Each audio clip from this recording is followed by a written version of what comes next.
Hey, welcome back. It's Jason Walter here. Will there be another housing market crash? And is this a repeat of 2006 to 2008? These are some of the most common questions I'm getting on the channel. So in today's video, I'm going to take a deep dive into this so you can be more informed about our housing market today. Maybe you're looking to buy a house this year, but you're getting outbid. In contrast, maybe you're thinking about selling your house this year. Or maybe you're just curious about what's going on in our housing market today, so this video is for you. In addition, this is a follow-up video to a video I posted about 2 months ago about how now compares to 2008. If you missed that video, I'll leave a link up here for you and also a link below. I have lots to share with you today, and I'm very excited to share this video with you. Videos like these tend to take hours to make with all the research involved, so I really appreciate it if you just hit the like button to help support the channel. And let's go ahead and dive right into the video. To give you a very brief summary, home prices in the US as well as California, where I live, are near record highs. For example, the median home price in the US in January was $303,900, and that was a 14% increase from 1 year ago. That's also about $10,000 shy of the record high home prices that were set in October 2020. In California, our median home price is just under $700,000, which is up almost 22% from a year ago. That's only $18,000 shy from the record that was set in December 2020. And by the way, I'll share February's numbers for California and the US, compliments of the National Association of Realtors and the California Association of Realtors once those are released. There's about a 3 to 4 month lag from when they post those numbers.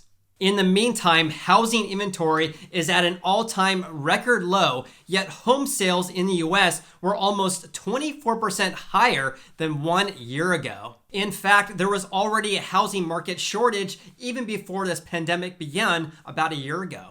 The best way to show you how low housing inventory is right now and how high home prices are is to have a look at this graphic that I found from the National Association of Realtors. As you can see, housing inventory over the last 30 years peaked around 2007 and 2008. However, it dropped significantly from 2009 to 2013. And ever since 2015, there has been a slow yet steady decline in housing inventory in the US. Current levels are only 1.04 million units, so inventory would have to quadruple in order to get to the housing levels we had in 07 and 08.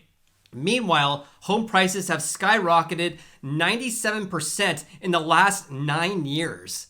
As a result, many home buyers are being left behind right now. So even though mortgage rates are near record lows, housing affordability is becoming more and more of an issue as home prices increase and inventory remains near record low levels. For example, a household earning $100,000 can afford to buy 62% of homes currently listed for sale compared to 65% a year ago. In addition, as I've been reporting the past few weeks here, mortgage interest rates have been increasing. So Freddie Mac announced yesterday that the 30-year fixed-rate mortgage is currently averaging about 3.05%. In response to news that mortgage interest rates have been increasing, Sam Cater, who's Freddie Mac's chief economist, stated the following: as the economy improves given labor market optimism, continued vaccination rollout, and additional stimulus, mortgage interest rates increase this week. But even as rates rise modestly, the housing market remains healthy on the cusp of spring home buying season. My question for Sam is, healthy for who? Home buyers? It's my guess that Sam's probably not looking to buy a house right now because I know many of you have been reporting how frustrated you are with the home buying process right now. I'm hearing from folks across the country about some home buyers who are placing offers for over $100,000 of the asking price with no contingencies, for example. I would argue that our housing market is very healthy for home sellers right now, as well as our economy. However, I think many home buyers would disagree that our housing market is healthy. When housing inventory is near record lows or at record lows and home prices are near record highs, that is not healthy. Obviously, there's a very clear imbalance between home buyers and home sellers right now because there's a high demand from home buyers and a lack of houses available for sale. Meanwhile, for all the people looking for a housing market crash, thanks to all the forbearances we have right now, Black Knight reported their latest numbers. So forbearances saw their largest weekly decline since January 2021. The number of forbearances dropped by 77,000. As of March 9th, 2.6 million homeowners remain in forbearance, marking the first time that the forbearance rate has fallen below 5% since early April 2020. Obviously, the CARES Act was passed about a year ago that allowed people having a financial hardship to enter into a forbearance, which basically means they could stop paying their mortgages for up to 12 months. However, as I reported last week, many homeowners may be able to extend that 3 to 6 months. If you missed my video about that, I'll leave a link up here and also a link below. And will this get extended yet again? Time will tell. In the meantime, it's a great time to be a homeowner because CoreLogic reported yesterday that U.S. home equity increased a whopping 16.2% on a year-over-year basis in the fourth quarter of 2020. That equates to an equity increase by a total of nearly $1.5 trillion since the fourth quarter of 2019. This is obviously due to home prices increasing so much last year. Now only 2.8% of all mortgage properties have negative equity, meaning the homeowner owes more on their mortgage than their home is worth. And by the way, if you're curious how this compares to the Great Recession, CoreLogic reported that negative equity peaked at 26% of mortgage residential properties in the fourth quarter of 2009. So in order to get that rate of 26% of negative equity, we would have to increase our current US negative equity rate by 10 times. We obviously have a long way to go.